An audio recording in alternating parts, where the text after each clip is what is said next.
الحمد لله الذي أكرمنا بنعمة الإيمان والحمد لله الذي أنعمنا بنعمة الإسلام والصلاة والسلام على سيدنا وحبيبنا وشفيعنا ومولانا محمد سيد الأنام وعلى آله وأصحابه الكرام إلى يوم القيامة. أما بعد، رضيت بالله تعالى ربا وبالإسلام دينا وبمحمد صلى الله عليه وسلم نبيا ورسولا. أشهد أن لا إله إلا الله وأشهد أن محمدا عبده ورسوله. على هذه الشهادة نحيا وعليها نموت إن شاء الله. گرامی قدر حضرت اقدس، ہم سب کے محسن اور ہم سب کے مخدوم حضرت مولانا غلام قادر صاحب دامت برکاتہم، دیگر معزز ترین علماء کرام، خاص طور پر صاحبزادہ محترم حضرت مولانا سعید احمد حبیب صاحب اور ان کے دیگر تمام رفقا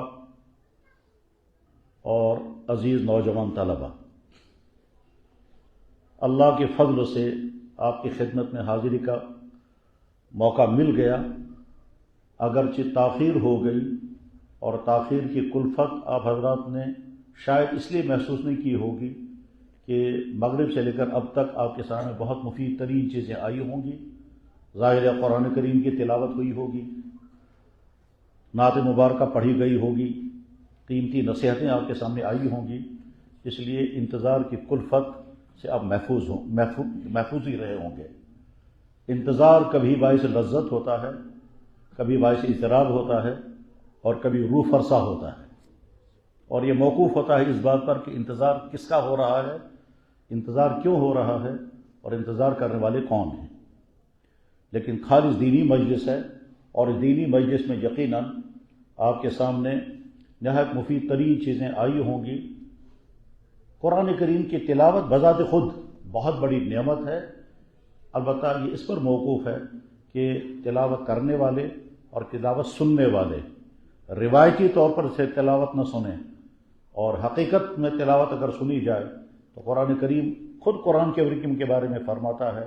اذا تلیت علیہم آیاتہ زادتہم ایمانا. جو قرآن کریم کی تلاوت کی جاتی ہے تو سننے والوں کے ایمان میں اضافہ ہوتا ہے، اور وجلت قلوبہم، اور ان کے قلوب دہل جاتے ہیں. نعت مبارکہ ضرور پڑھی گئی ہوگی. نعت ازدیاد محبت رسول کا ذریعہ بنتا ہے،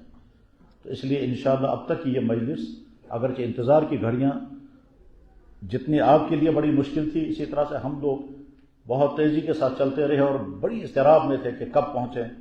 اور وہاں نوجوان طلباء انتظار میں ہوں گے، تو مجھے خود بہت زیادہ اضطراب تھا کہ میں کب پہنچوں. اور یہ اس لیے کہ اگر یہ سوال کیا جائے کہ آج کی امت مسلمہ کا سب سے اہم ترین مسئلہ کیا ہے، تو جوابات مختلف ہوں گے. جواب دینے والے کا مائنڈ سیٹ، جواب دینے والی کی سوچ جیسی ہوگی ویسا ہی وہ امت مسلمہ کے مسائل کا تعین کرے گا. سب سے بڑا مسئلہ یہ ہے، جواب دینے والا جیسی سوچ کا حامل ہوگا وہی بتائے گا. وہ کسی کی نظر میں کوئی مسئلہ ہوگا، کسی کی نظر میں کوئی مسئلہ ہوگا، کسی کی نظر میں معاشی مسائل ہوں گے، کسی کی نظر میں سیاسی مسائل ہوں گے، کسی کی نظر میں صحت کے مسائل ہوں گے، کسی کی نظر میں سماجی یا معاشرتی مسائل ہوں گے. لیکن بہت سارے اہل نظر کی سوچ یہ ہے کہ اس وقت امت مسلمہ کا سب سے بڑا مسئلہ نئی نسل کے ایمان اور ان کے کیریکٹر کی حفاظت کا مسئلہ ہے. اللہ جل شانہ نے دین کی دولت امت مسلمہ کو عطا فرمائی، اور یہ دولت صرف امت مسلمہ کے لیے نہیں، تمام انسانیت کے لیے ہے. لیکن امت مسلمہ اس دین کے محافظ ہیں. اب امت مسلمہ اس دین کے پھیلانے کے کام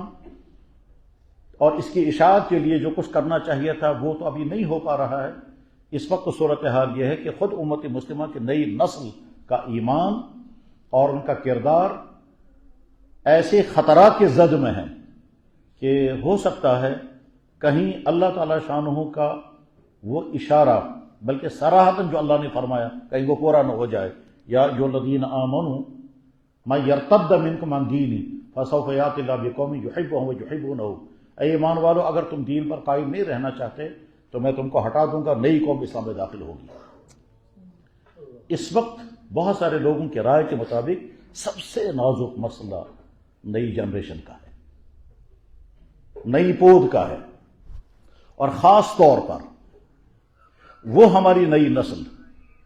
جو مدرسوں سے دور، جو مکاتب سے دور، جو دعوت و تبلیغ سے دور، جو خانقاہوں سے دور،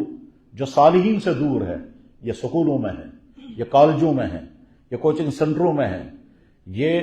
بازاروں میں ہے، یہ مالز میں ہے، یہ ہسپتالوں میں ہے، یہ سڑکوں میں ہے،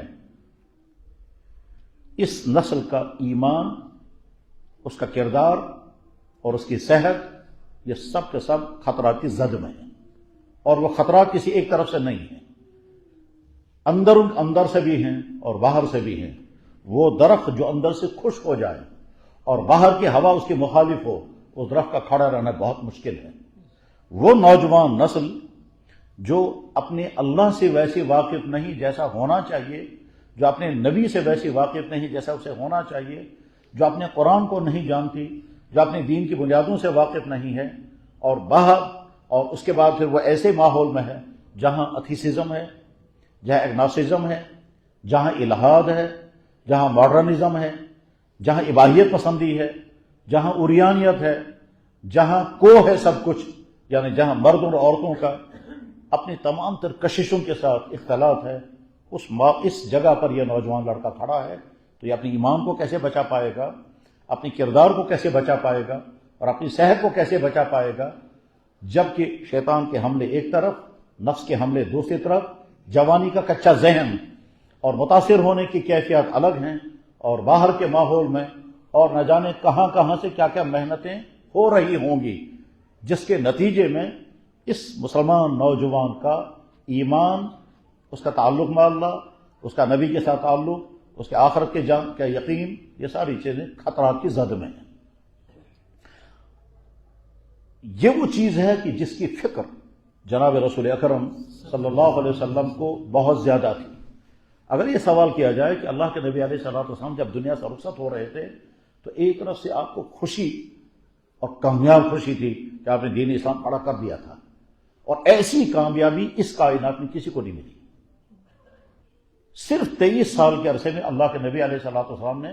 وہ کارنامہ انجام دیا ہے جو اس انسانی تاریخ میں نہ کسی نبی سے ایسا کارنامہ انجام پا سکا ہے، نہ کسی حکمراں سے ایسا کارنامہ انجام پا سکا ہے، نہ کسی رولر سے ایسا کارنامہ انجام پا سکا ہے۔ اتنی کم خون کے نتیجے میں اتنی بہترین سوسائٹی اور اتنا آئیڈیل ملک اس کائنات میں وجود میں لایا صرف جناب رسول اکرم صلی اللہ علیہ وسلم کی ذات اقدس نے۔ اس موضوع پر بات نہیں اس وقت کرنی ہے، یہ تو جب وہ لوگ کہ جو خود مسلمان نہیں ہیں اور عالمی تاریخ کو جاننے والے ہیں وہ خود یہ تسلیم کرتے ہیں۔ ممکن ہے آپ میں سے کسی نے کتاب پڑھی ہوگی 100 بڑے آدمی کے نام سے، دی 100 کتاب نام کی لکھنے والا انگریز ہے مائیکل، اس نے انسانی تاریخ کے 100 انسانوں کا انتخاب کیا تو سب سے پہلے جس ذات اقدس کا نام اس نے لیا ہے وہ ہے محمد الرسول اللہ صلی اللہ علیہ وسلم کے ذات اقدس۔ اور وہ لکھتا ہے اس میں کہ لوگ مجھ سے سوال کریں گے آپ نے سب سے پہلے ان کا نام کیوں لیا، تو جواب یہ ہے کہ دینی اور دنیاوی اعتبار سے اتنا کامیاب اس دھرتی پر کوئی ہوا ہی نہیں ہے جتنا محمد الرسول اللہ صلی اللہ علیہ وسلم کامیاب ہے۔ آپ علیہ الصلوۃ والسلام کو ایک تو خوشی تھی کہ میں نے دین کھڑا کر دیا، خوشی اس بات کی تھی کہ میں نے ایک ایسی امت تیار کر دی ہے جیسی امت اور کوئی تیار نہیں کر سکا، وہ صحابہ کرام کی صورت میں تھی۔ لیکن اس کے ساتھ جن چند باتوں کی آپ کو فکر تھی ان میں سے ایک فکر یہ تھا کہ میری امت کے علماء بگڑنے نہیں چاہیے، اور میری امت کے حکمراں بگڑنے نہیں چاہیے، اور میری امت کے نوجوان بگڑنے نہیں چاہیے۔ ان 3 باتوں کا فکر تھا۔ اب مجھے 2 طبقوں کے بارے میں تو ظاہر اس وقت کوئی گفتگو نہیں کرنی ہے، مجھے تیسرے طبقے کے بارے میں اس وقت مختصر سے گفتگو کرنی ہے۔ جناب رسول اللہ صلی اللہ علیہ وسلم نے جب یہ ارشاد فرمایا کیف بکم ایھا الناس، لوگوں اس وقت تمہارا کیا بنے گا، اذا طغى نساؤکم، جب تمہاری عورتیں سرکش ہو جائیں گی، وفسق فتیانکم، اور تمہارے نوجوان فاسق و فاجر بن جائیں گے۔ صحابہ کرام کو بڑا تعجب ہوا کیونکہ وہ اپنے پاکیزہ ماحول کو جانتے تھے، اس میں عورتوں کی آوارگی نہیں تھی، اس میں بے پردگی نہیں تھی، اس میں نوجوانوں کی وہ صورتحال نہیں تھی جس صورتحال کا اشارہ اللہ کے نبی اکرم فرما رہے ہیں۔ اس لیے صحابہ کرام نے تعجب کے ساتھ کہا یا رسول اللہ اوا ھذا قائم، کیا ایسا ہوگا؟ یعنی جو آپ فرما رہے ہیں ان کا ذہن کو قبول نہیں کر رہا تھا، کیونکہ وہ اپنے ماحول کو دیکھ رہے تھے، اور اس ماحول میں بگڑے ہوئے نوجوان نہیں تھے، وہاں تو پاکیزہ ترین نوجوان تھے جن کی جوانی میں کسی طرح کا کوئی داغ نہیں تھا۔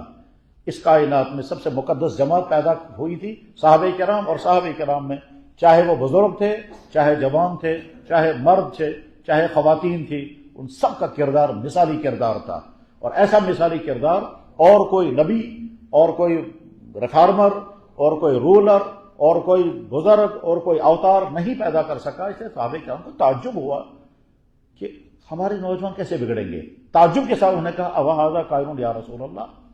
کیا یا رسول اللہ ایسا بھی ہوگا کہ ہمارے نوجوان بگڑ جائیں گے؟ آپ نے فرمایا ہاں نوجوان بگڑ جائیں گے،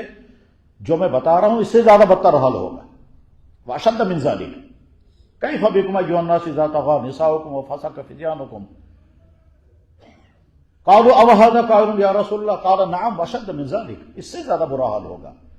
پھر آپ نے خود ہی فرمایا کیف بکم اذا ترکتم الامر بالمعروف والنہی عن المنکر، اس وقت کیا بنے گا تمہارا کہ جب بگڑنے والے بگڑ رہے ہوں گے اور کہنے والا کوئی نہیں ہوگا۔ صحابہ کرام کو تب تعجب ہوا۔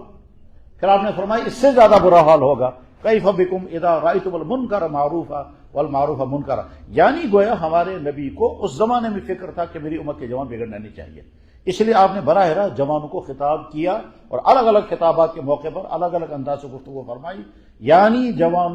جوانوں کا بگڑنا کسی قوم کے مستقبل کے برباد ختم ہونے کا اشارہ ہوتا ہے، اور جوانوں کا سدھار جو ہے وہ کسی قوم کے مستقبل کے محفوظ ہونے کی علامت ہوتی ہے۔ اس وقت کا ہمارا نوجوان جن خطرات کی زد میں ہے، میں بالکل بہت واضح ہو کر کے یعنی براہ راست آپ سے قریب آ کر کے بات کرنے کی کوشش کروں گا۔ اللہ کرے جن بزرگوں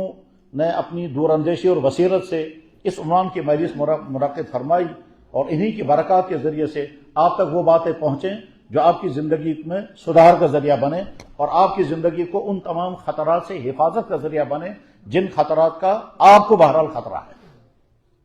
میں اور واضح کر دینا چاہتا ہوں، وہ تمام نوجوان جو مدرسوں میں ہیں، وہ تمام نوجوان جو دعوت و تبلیغ کے ساتھ ہیں، وہ تمام بچے جو مکاتب میں پڑھ رہے ہیں، وہ تمام نوجوان جن کے گھروں کا ماحول کسی نہ کسی درجے میں دینداری کا ہے، ان نوجوانوں کو بھی خطرے ہیں، مگر کم سے کم الحاد کا خطرہ انہیں نہیں ہے، کم سے کم اللہ اور رسول کے باغی ہونے کا خطرہ انہیں نہیں ہے۔ لیکن وہ ہماری نوجوان نسل جو ماڈرن گھروں میں ہے، ماڈرن تعلیمی اداروں میں ہے، جہاں تعلیمی نظام چاہے کسی اور کے ہاتھ میں ہے چاہے اپنوں کے ہاتھ میں ہے،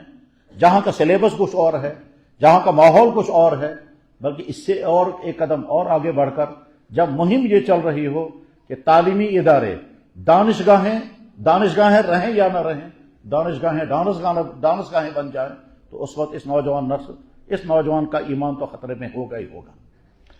پھر تھیوریاں وہ آ رہی ہیں جن تھیوریوں کے نتیجے میں کمزور ایمان والا اور کچی